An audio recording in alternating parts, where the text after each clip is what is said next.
Hello, everyone. Good evening. This is High Priestess Jamila. How y'all doing this evening? I am kind of lounging, and Spirit moved me to come and talk to you guys about signs of being cursed, signs of being spiritually attacked, and signs of spiritual possession, and what to do about what.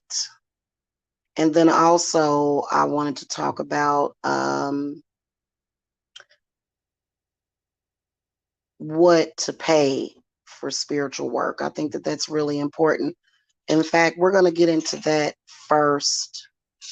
We're going to get into that first because it can be somewhat dangerous if you don't pay enough to get stuff like that taken care of. Hold on a second. I'll be right back, guys. I got to mute.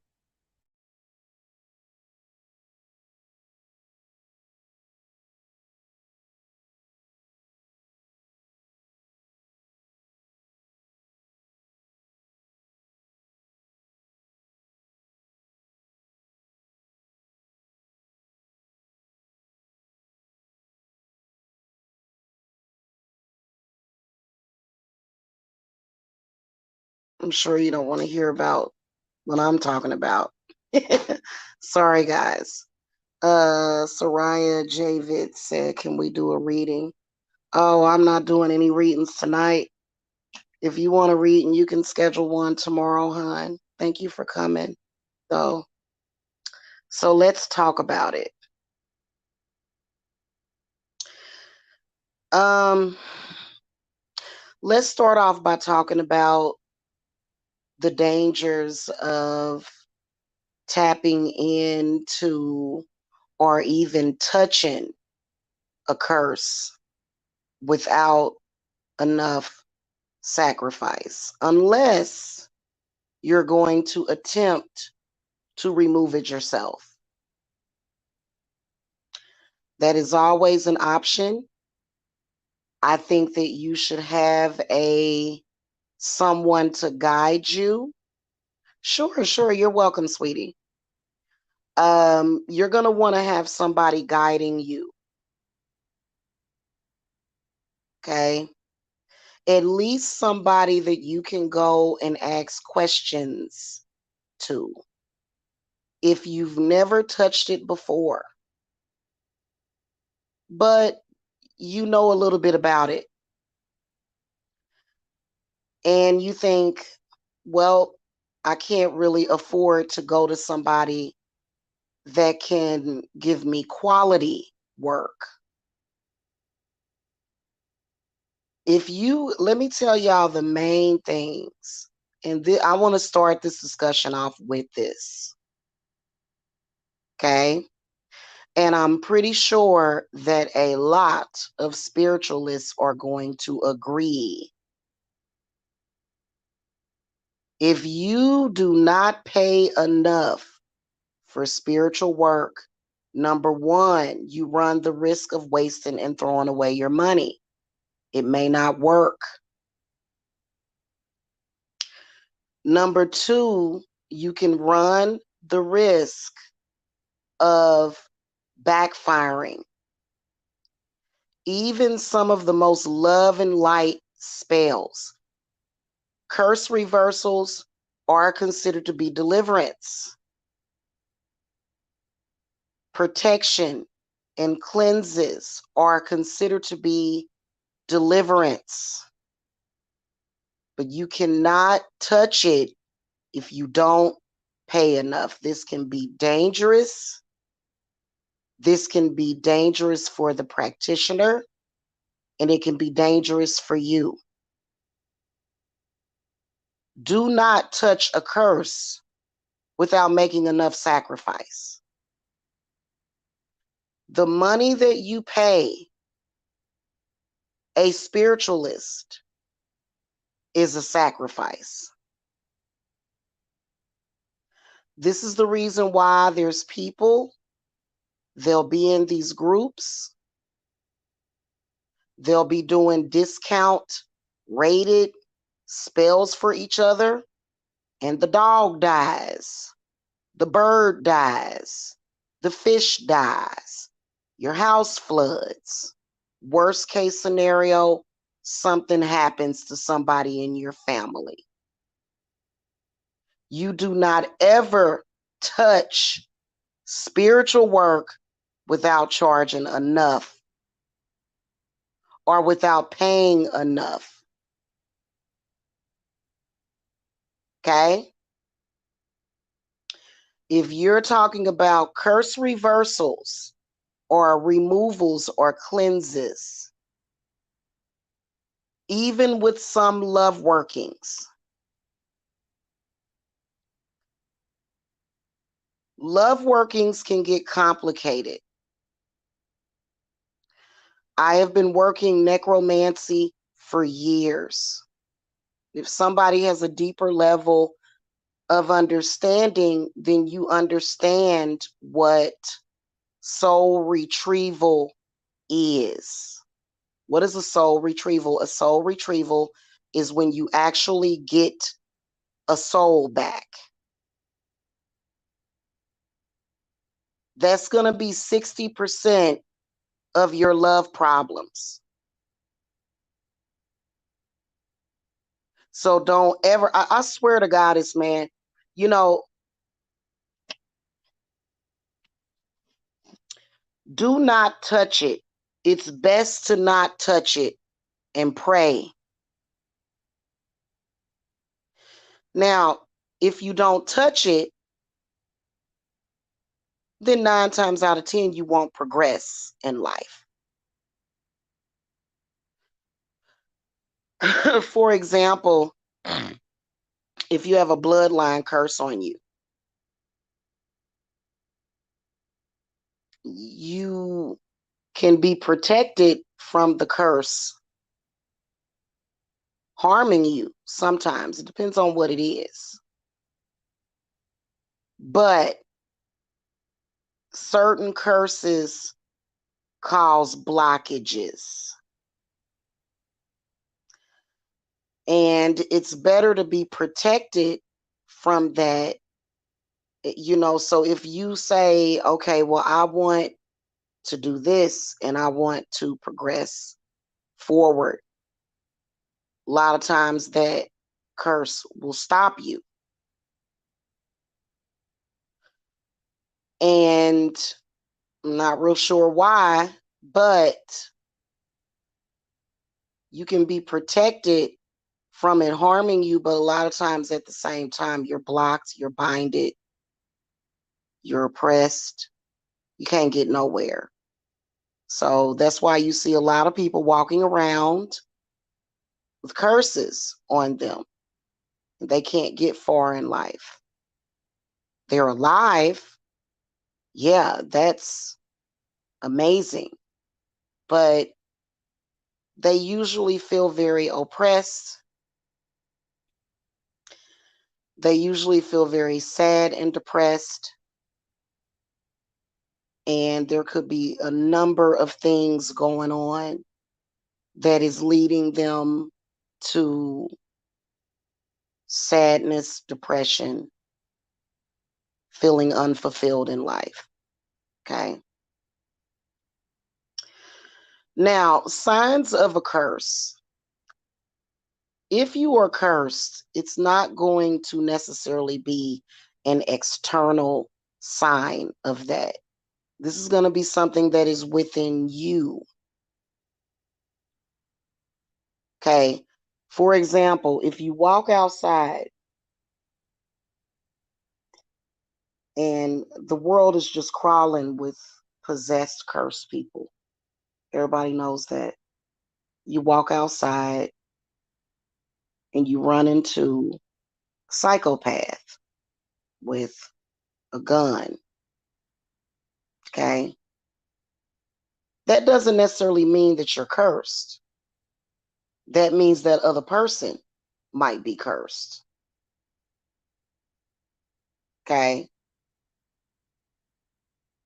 But if you walk outside amongst all of these people and nothing ever happens to you, then that means that you're blessed. That's what that means. Okay. Curses, what they do is they cause sickness.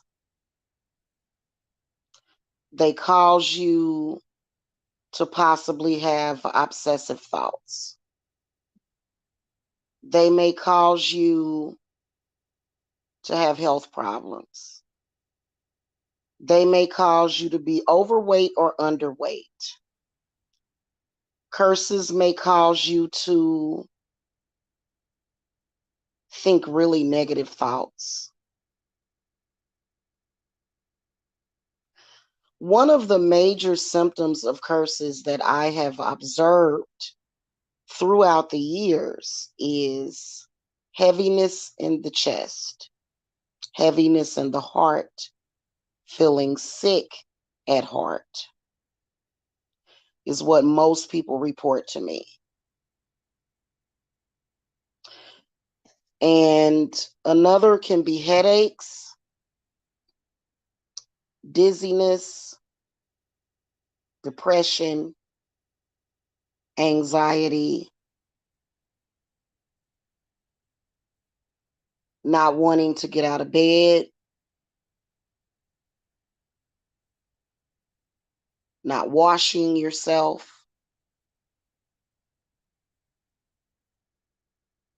not feeling good about yourself. Advanced signs of curses would be seeing shadows, shadow people. The inability to look in the mirror.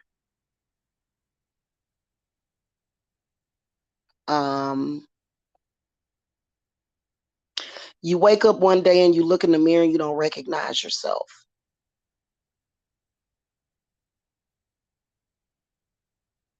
You can't eat. You can't sleep for days at a time. I'm talking about days and days, like you just up for 3 or 4 days at a time.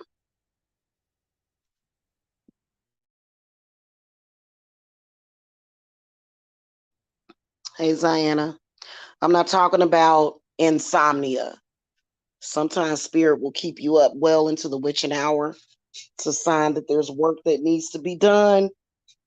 There may be a spirit in your house. Insomnia does. I'm talking about when you can't fall asleep.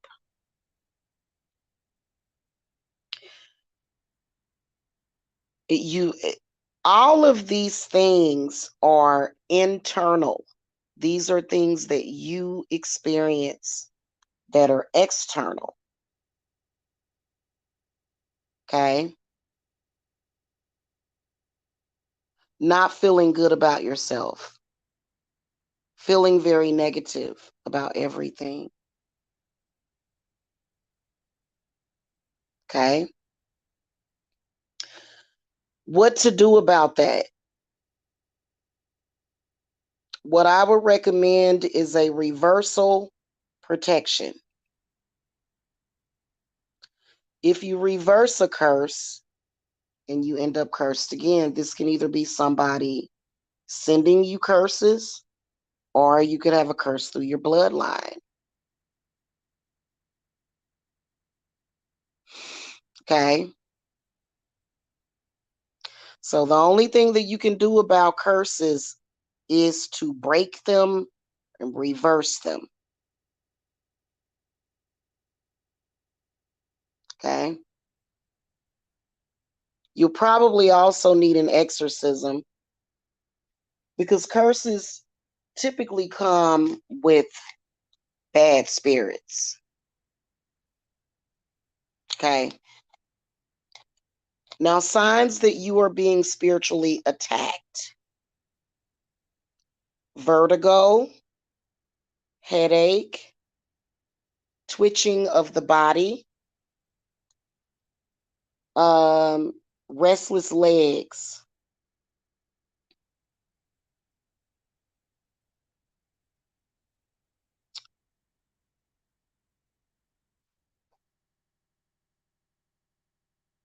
Oh, I'm sorry. Back pain,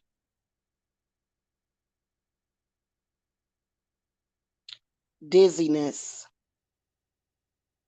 depression, anxiety, heart palpitations, tachycardia,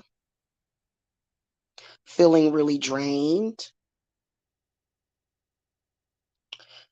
um, having obsessive thoughts that are not normal.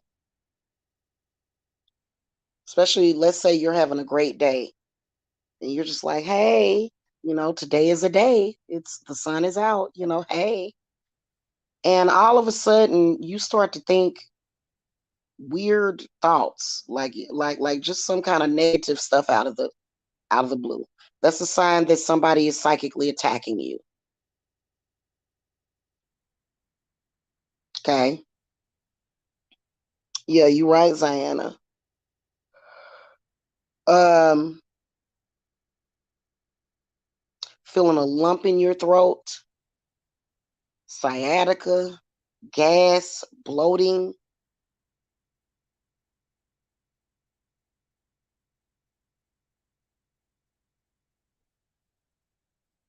possible thoughts of suicide. That could be a symptom of a curse as well.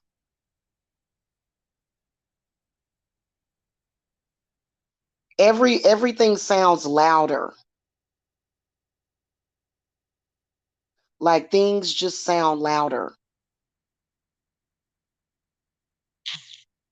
Can be a sign of being cursed.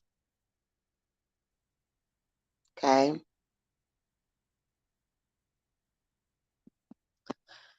Um,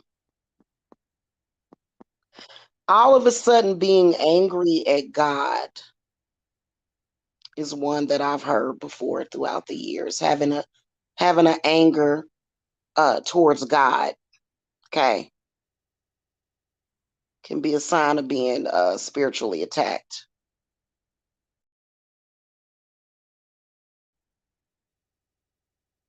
Feeling like you have like something is just above your head, just like just clawing the top, like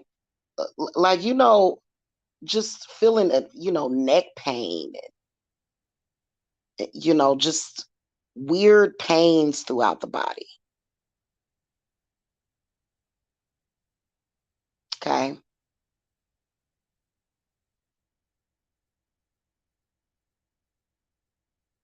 General malaise and not feeling well.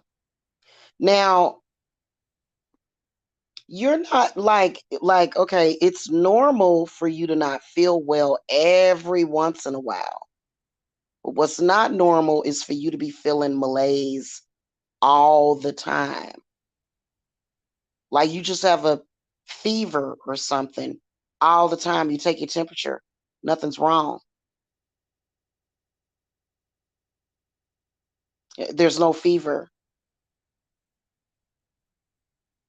Okay.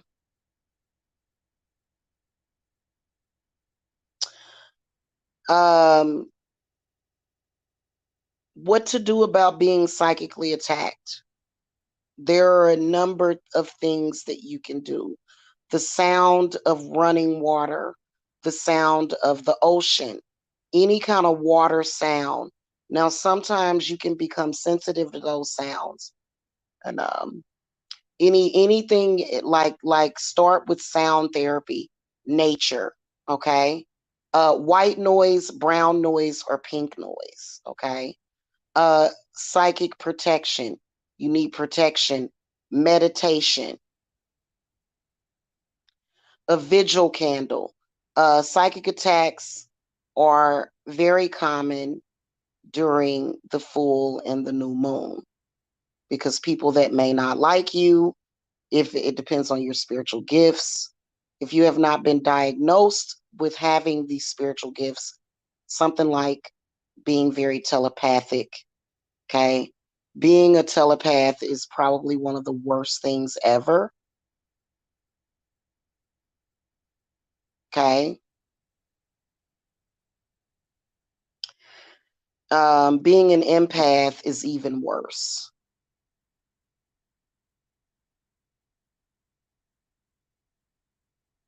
These are actual, real spiritual gifts that have been proven and confirmed that will cause you to be extra sensitive. That's what ESP is. It's extra sensory perception. Oh, another sign of being cursed and spiritually attacked is nightmares.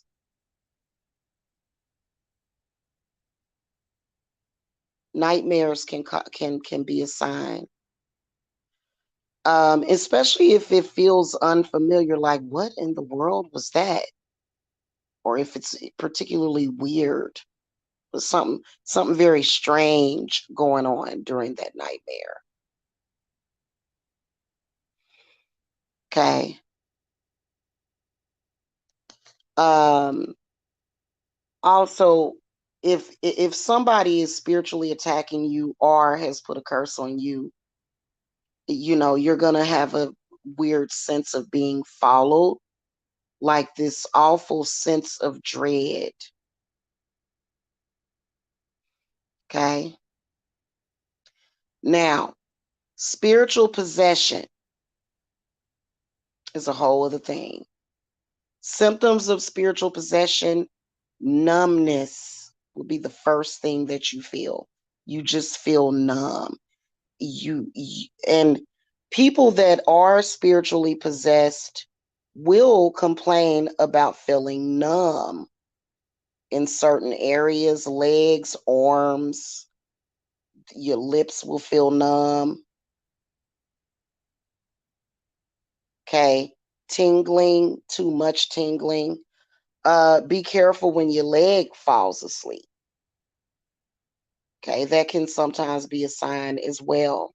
I used to experience my leg falling asleep a lot. I don't experience it at all. And I didn't really bring up sleep paralysis. Sleep paralysis can sometimes be a sign of being spiritually attacked in your sleep. But it can also, when your leg fall asleep, like if you have that a little too much, that can be a sign of spirit possession. Um, Feeling very detached is another sign of spirit possession, because what your mind is telling you is, I'm not there. I'm not here. I'm detached. So feeling like you can be sitting there and then all of a sudden you just feel like you're somewhere else. Like you'll feel like this is you becoming ungrounded. Spirits and demons are two different things. Spirits is one that you would have to worry about possessing you, actually. Okay, now demons can possess you too, but I'm gonna be honest with you. The whole demonic possession thing, that's a Hollywood thing. Who you got to worry about is spirits. Spirits that want to live again.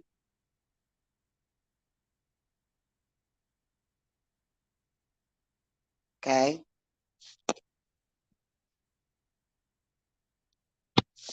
I got a really strange call about a year ago. And it was from somebody that I did a couple of readings for.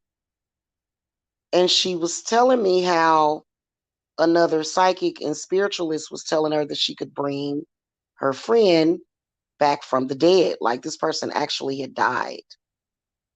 So the only way that that could actually happen is if you summon the spirit and put it in somebody else's body. I mean, we've heard of cases where people have died and came back to life. We've heard of those cases. They're very rare and rarely talked about. Okay. Hey, Urban Roots. Hello. But spirit possession is something different because you feel different. You don't feel like yourself. You can have obsessive thoughts. You can have negative thoughts. The same thing because somebody was actually asking me to talk about walk ins. I read an article about walk ins and it scared me because people are being misinformed about that.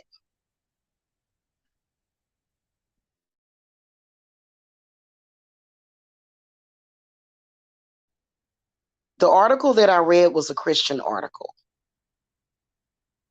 And this article was talking about how it was kind of speaking about walk ins as if it was a positive thing. Okay.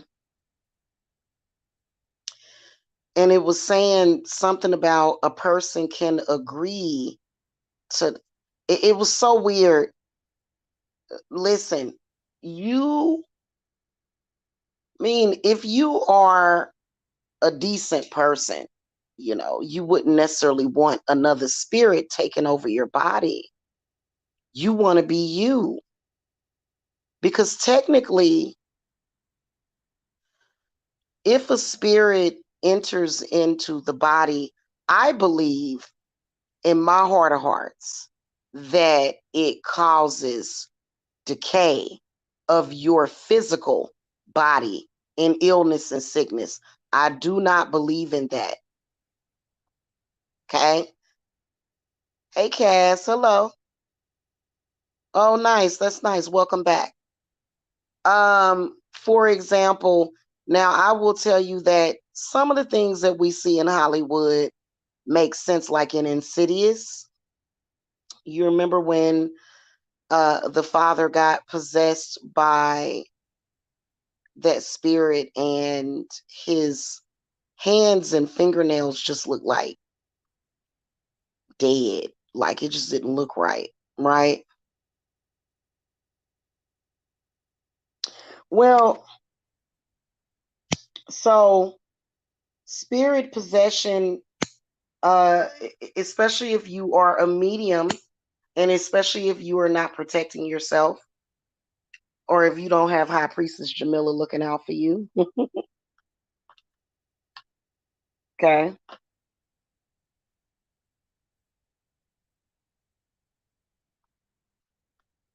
Spirit possession can happen to people often. And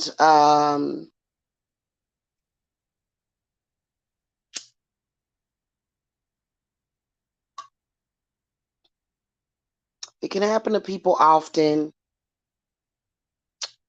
And the problem with it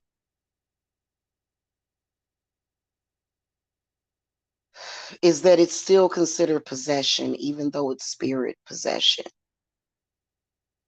And I see a lot of people under spirit possession. You hear about it all the time. I believe that Anne Heche, who just recently passed away, rest in peace, which was really a shock. I believe that she was under spirit possession. And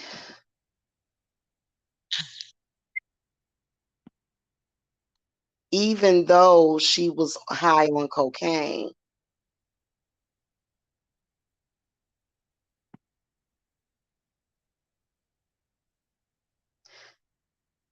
even though she was high on cocaine, I was going to say cocaine,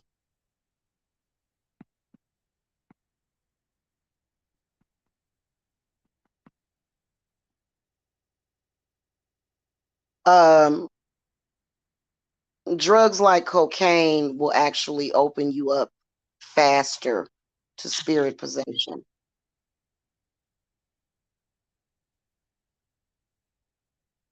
Okay.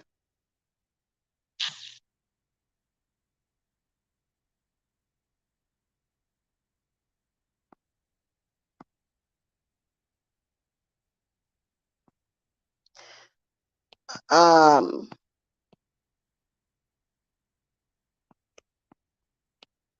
so I have seen people under spirit possession and it ain't good. See it all the time. Because spirit possession can be an unfamiliar spirit, you know? It can be an unfamiliar spirit that can cause exaggerated changes in the personality.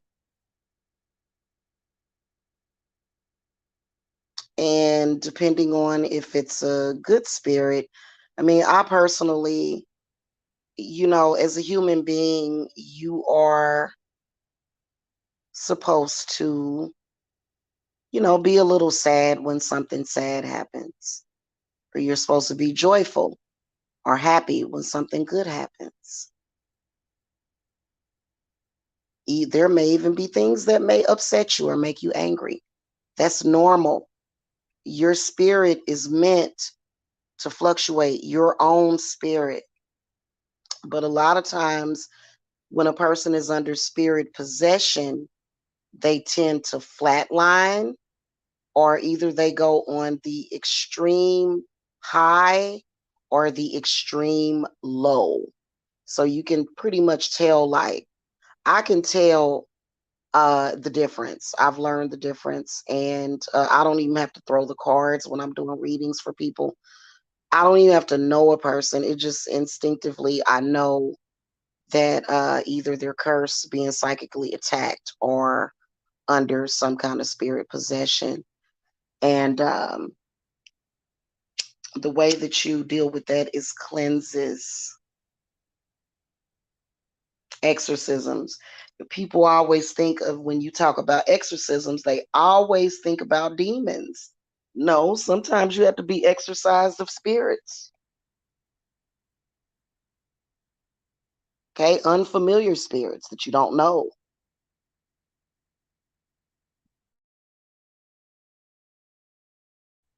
So, and some of those spirits can be really, really, ooh, that they can either pull certain energies towards you, or they can deflect energies away from you. So, for example, let's say that you are a person that has a very powerful healing energy. Because we all know there's natural healers in this world, and all of the healers pretty much feed off of each other. And we're supposed to scratch each other's backs like that. Very different from somebody trying to suck you dry. Okay, don't get it confused. Okay.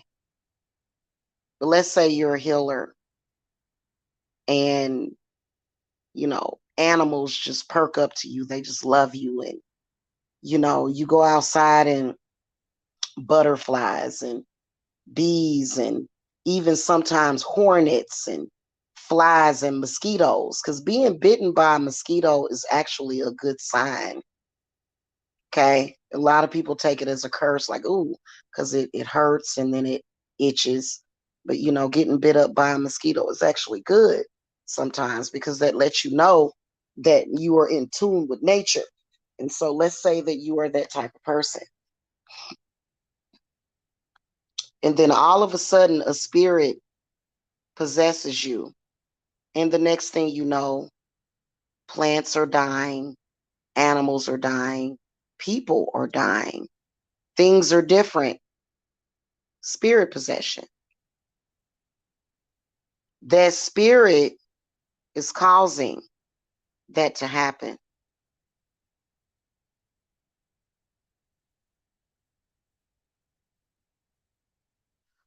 Okay. Oh, come on. Time out. Yeah.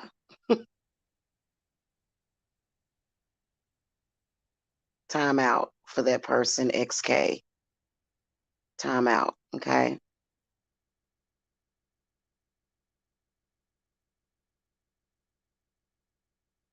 I don't have any self hatred for being who I am.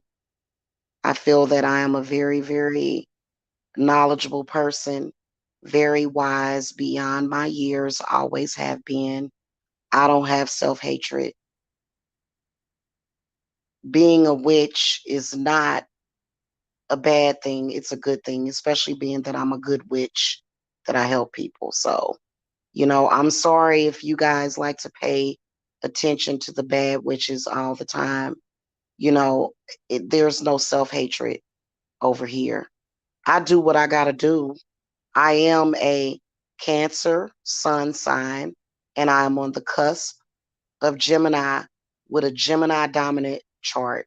So that means that some people may see me as two sided. I feel that I am somebody that defends myself. So I don't just go around attacking people. I defend myself. So I'll put you in timeout for 5 minutes. Okay. I'm gonna be out of here though in a few minutes anyway. Um, so anyway, spirit possession um can happen to any person at any time. I'd say that if you are above the age of 5, sometimes 2 years old, because around the age of 2 years old is when the blood brain barrier closes. And I think that little babies, however, little babies can be affected, toddlers can be affected by negative energies. But I think that God more than protects babies and toddlers. Now, once they get at the age of 2, i.e., the terrible twos, this is when you are, this is when you are subject to possession. Okay.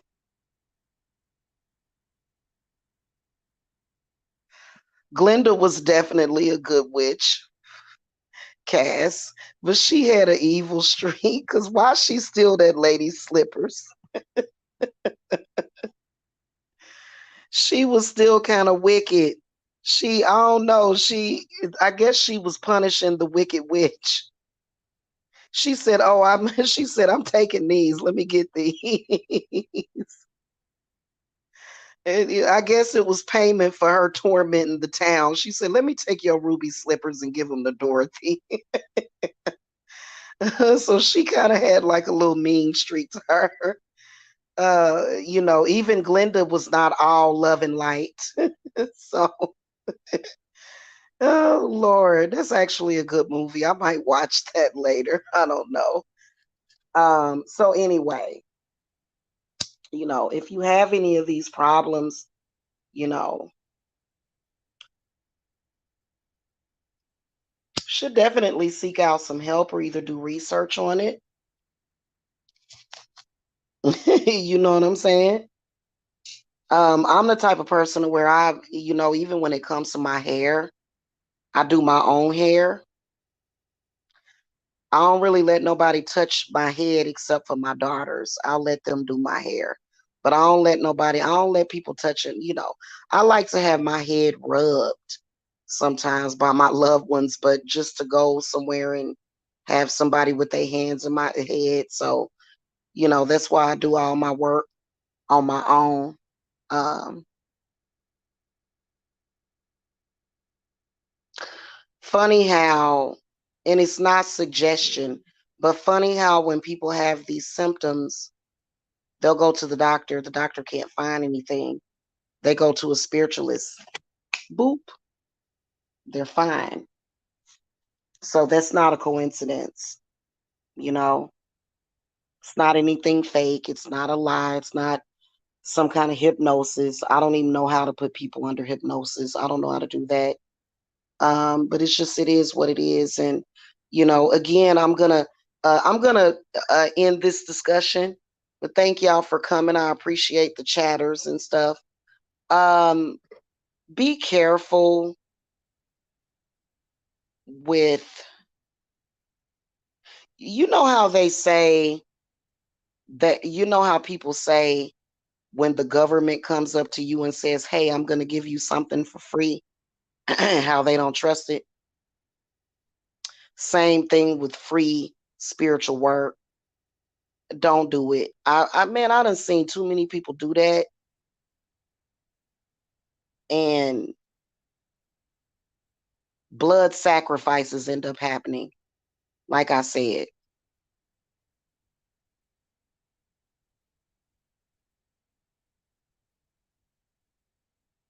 okay? Seriously.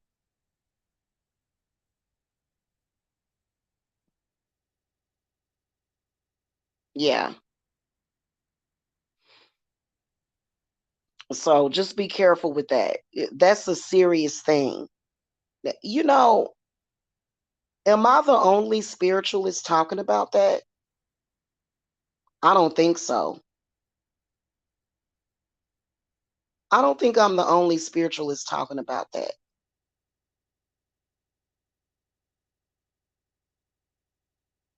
They may not say it publicly on YouTube. Maybe they're not brave enough. I don't know.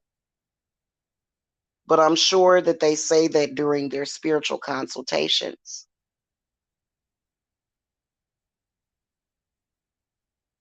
Seriously.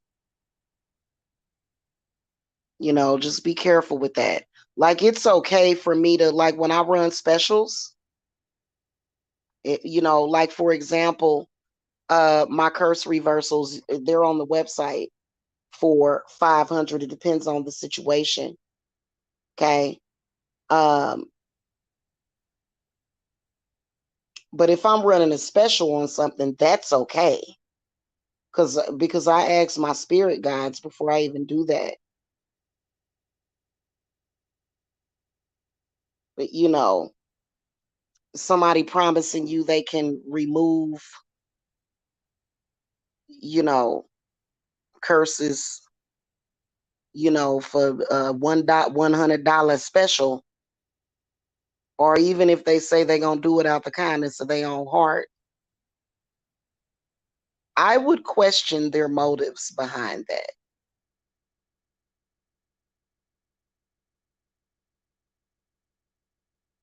Even if it's a family member,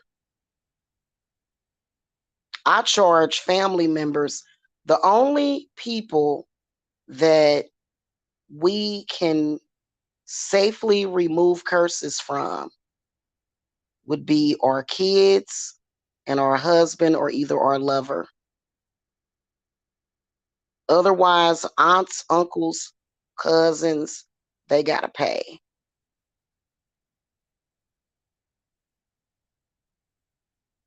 Okay. And a lot of times, empaths will absorb curses very quickly, which is why empaths are usually, heavily doted upon in the family.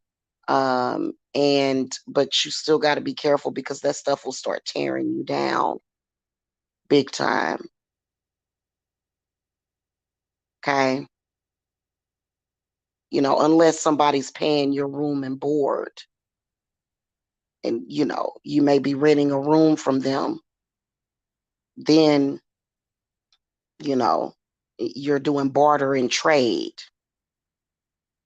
But other than that, you don't never want to, and you always venerate the ancestors and the goddesses that help you. You don't never ask for their help without compensating them, making them offerings, at least, at the very least, saying thank you. A cup of water, you know? So, anyway, I hope y'all enjoyed this. And I'm going to go, you guys. I'll see y'all later. Have a good weekend. Blessings.